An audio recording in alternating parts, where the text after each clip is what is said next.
Hello friends, this is Sakshi and you are on my YouTube channel Enjoy Learning with Sakshi Pandey। आज की video में हम कर रहे हैं class 9 social science chapter number 1 India size and location.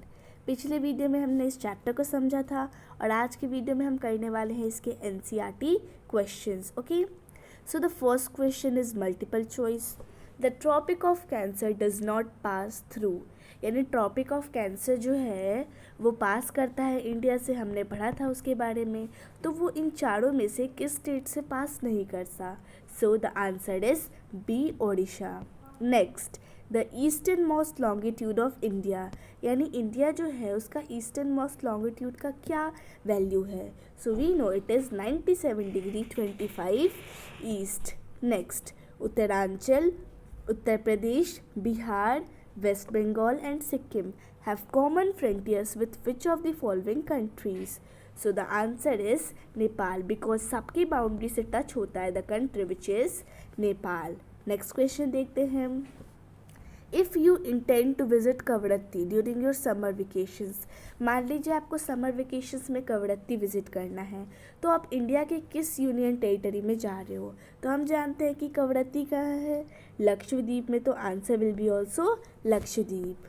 Next, my friends हेल्स from a country which does not share land boundary with India, यानी मेरा दोस्त जो है वो एक ऐसे कंट्री में रहता है जो कंट्री इंडिया के साथ कोई भी लैंड बाउंड्री नहीं शेयर करती।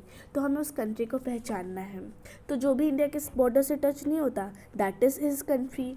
भूटान जो है वो टच होता है, बांग्लादेश भी टच होता है, नेपाल भी टच होता है, ऊपर ही पढ़ा, पर ताजिकिस्तान जो है वो नहीं होता। इसका आंसर है Tajikistan. Next, answer the following questions briefly, यानी हर एक सवाल का जवाब हमें ब्रीफली देना है। First, name the group of islands lying in the Arabian Sea, यानी अरेबियन सी जो है वहाँ पे कौन सा ग्रुप ऑफ आइलैंड लाई करता है? सो अरेबियन सी में है हमारा लक्षद्वीप आइलैंड, तो वो हो जाएगी आंसर। फिर name the countries which are larger than India, तो इंडिया से बड़ी ये कंट्रीज़ हैं, Russia, Canada, China, USA, Brazil and Australia. Next question देखते हैं। Which island group of India lies to south east, यानी कौन सा इंडिया का आइलैंड ग्रुप है जो कि साउथ ईस्ट में है, यानी जो बे ऑफ बंगाल है उसकी तरफ कौन सा है? तो इसका आंसर हो जाएगा Andaman and Nicobar islands. Next question, which island countries are our southern neighbours, यानी साउथ में कौन कौन सी आइलैंड कंट्रीज़ जो है वो हमारी नेबर्स है?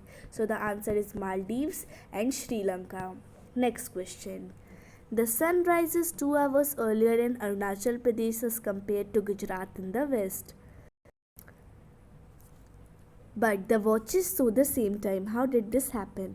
तो अरुणाचल प्रदेश में गुजरात के कंपैरिजन में 2 घंटे पहले सन उगता है, पर फिर भी वॉचेस में सेम टाइम आता है। ऐसा क्यों होता है? So from the longitude extent of India it is observe that longitudinal expanse is about 30 degree from west to east. अगर हम लॉन्गिट्यूड्स को माइनस करें तो हमें दिखता है कि बीच में डिफरेंस जो है वो अप्रॉक्सीमेट 30 डिग्री का है, ठीक है। और अगर हम 1 डिग्री भी हिलते हैं तो 4 मिनट्स का डिफरेंस आ जाता है। तो 30 डिग्री का मतलब 120 minute which is equal to 2 hours. तो ये 2 आवर्स का डिफरेंस है। तो अब हर जगह ऐसे डिफरेंसेस तो नहीं कर सकते। अगर सेंट्रल से काम चलता है तो फिर इस तरह से डिफरेंसेस करने से तो काम बनेगा नहीं, ठीक है। इसी वजह से एक फ़िक्स टाइम लिया गया है और वो लोकल टाइम जो है दैट इज़ 82 डिग्री 30 ईस्ट।